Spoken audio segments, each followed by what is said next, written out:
अस्सलाम वालेकुम दोस्तों, आप देख रहे हैं एससीएन न्यूज़ उर्दू और मैं हूं जानी भट्टी। 29 अप्रैल 2020 को एक बहुत बड़ा एस्टेरॉयड ज़मीन की सतह से टकराने वाला है, जिसकी तबाही इतनी ज़्यादा होगी कि पूरी की पूरी दुनिया या पूरी इंसानियत को ख़त्म कर देगा, यानी कि एंड ऑफ द अर्थ, पूरी दुनिया का ख़ात्मा।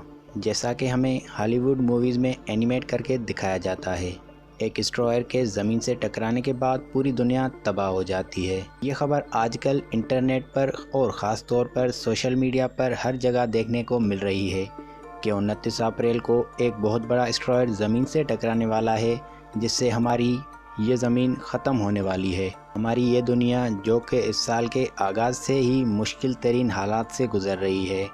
इस मौका पर इस तरह की खबर ने इंसानों की बेचैनी के अंदर बहुत ज़्यादा इजाफ़ा कर दिया है। लेकिन सवाल ये है कि इन बातों के अंदर किस कदर सच्चाई है। क्या ये एस्टेरॉयड की ज़मीन की तरफ बढ़ रहा है?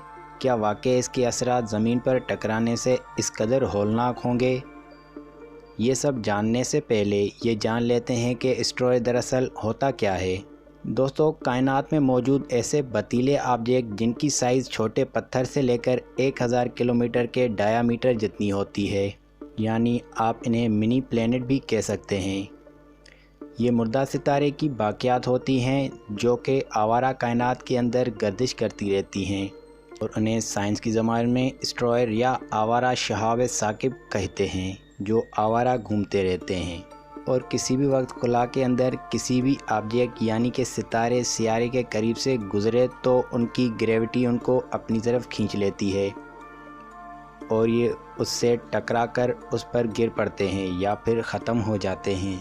एस्टेरॉयड या आवारा शहाब साकिब रोज़ाना की बुनियाद पर हमारी ज़मीन पर गिरते रहते हैं, लेकिन हमारी ज़मीन का कुदरती तौर पर मौजूद इन्वायरमेंट उन्हें इतना स्लो कर देता है या जलाकर इतना छोटा कर देता है कि उनके गिरने का हमें ज़मीन पर एहसास ही नहीं होता, या फिर ये ज़्यादातर खुले समंदर के अंदर गिरते हैं या फिर ऐसे वीरान इलाकों में जहां कोई आबादी नहीं होती। मिसाल के तौर पर 13 अगस्त 2006 में ज़मीन पर मौजूद अब तक का सबसे बड़ा एस्टेरॉयड पाया गया, जो कि 9 फीट चौड़ा और 9 फीट लंबा था। ये चौरस शेप के अंदर था, जिसकी हाइट 3 फीट थी। लेकिन क्या आप जानते हैं कि सिर्फ 3 फीट का ये एस्टेरॉयड 66 टन तक वज़नी था। दोस्तों, इस एस्टेरॉयड से होने वाली तबाही इसके साइज़, स्पीड और इसके गिरने की जगह पर डिपेंड करती है। हाल ही में इस आर्टिकल की तरफ से ये खबर शाया की गई कि 29 अप्रैल 2020 को 1998 OR2 के नाम से स्टार ज़मीन की सतह से टकराने वाला है,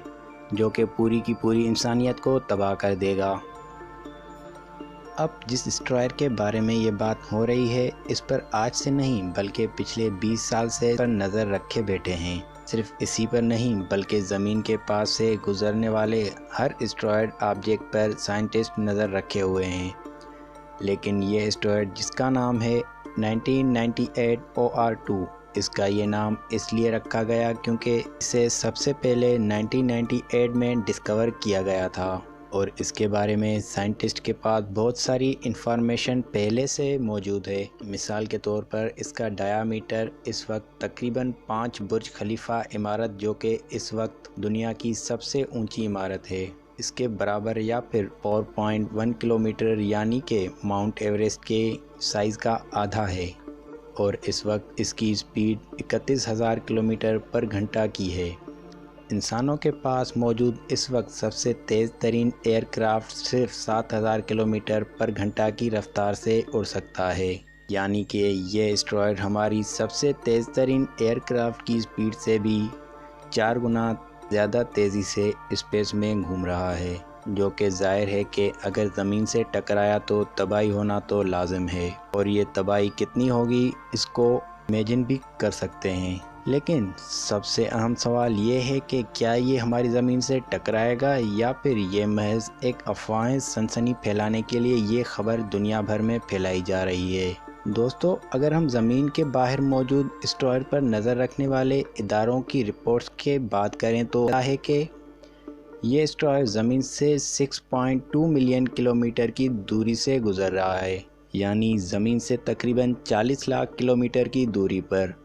आपको बताता चलूँ कि चांद हमारी ज़मीन से 3,84,000 किलोमीटर की दूरी पर मौजूद है, यानी कि चांद के फासले से भी 10 गुना ज़्यादा दूरी से हमारी ज़मीन के पास से गुजरेगा। अब आप खुद सोच सकते हैं कि ये फ़ासला किस कदर ज़्यादा है। अगर नासा की वेबसाइट पर मौजूद ऑफिशियल रिपोर्ट की बात करें तो इसके अंदर भी यही बयान किया गया है कि यह एस्टेरॉयड ज़मीन से इस कदर दूर है कि हमारी ज़मीन से बिना टकराए ही आराम से गुजर जाएगा, प्लूटो के करीब से गुजरेगा। इसे तो हमारी ज़मीन पर आने में कोई इंटरेस्ट नहीं है, लेकिन शायद लोगों को बहुत ज़्यादा इंटरेस्ट है इसको ज़मीन पर लाने में। लेकिन एक्चुअल में हम इंसानों को ना तो इससे कोई ख़तरा है और ना ही ऐसा पहली बार हुआ है, क्योंकि अगर ये एस्टेरॉयड बाकी ज़मीन से टकराने के लिए इतना करीब आ रहा होता तो इसके टकराने की वजह से कितना ज़्यादा नुकसान हो सकता है उसका गवाह आज से लाखों साल पहले ज़मीन से टकराने वाला वो एस्टेरॉयड है जिसने डायनासोर्स को सफ़ा हस्ती से मिटा दिया। और अगर ये एस्टेरॉयड हमारी ज़मीन की तरफ बढ़ता भी है तो हम इंसानों के पास आज इसको रोकने के लिए कोई भी टेक्नोलॉजी मौजूद नहीं है, क्योंकि हकीकत तो ये है कि हम इंसान अभी एडवांस हो जाएं, स्पेस से आने वाले ऑब्जेक्ट्स को हमने भी ठीक से समझ नहीं पाए। जिन चीज़ों के बारे में हम अभी तक ठीक से समझ नहीं पाए उनसे बचने के लिए हम भला टेक्नोलॉजी क्या इस्तेमाल करेंगे। इस तरह की ख़बरों के अंदर कोई भी सच्चाई नहीं है। कोई एस्टेरॉयड ज़मीन से टकराकर हमारी इंसानियत को ख़त्म करने वाला है कि अगर इस रिकॉर्ड की बात करें तो साइंस मुताबिक पिछले 1000 सालों से कोई एक ऐसा एस्टेरॉयड ज़मीन की सतह से नहीं गुजरा जिसके बारे में ये गुमान किया जा सके कि ये ज़मीन पर गिरकर उसे तबाह कर सकता है। आइंदा भी हज़ारों सालों तक इसकी कोई भी उम्मीद नहीं है। लेकिन ये स्पेस है, इसके बारे में आप श्योरिटी से कुछ नहीं कह सकते। तो आई होप कि आज की वीडियो से आपको बहुत कुछ नया जानने को मिला होगा और इस एस्टेरॉयड के बारे में भी फैलाई गई मनगढ़ंत खबरों के बारे में आप पर हकीकत वाज़ेह हो गई होगी।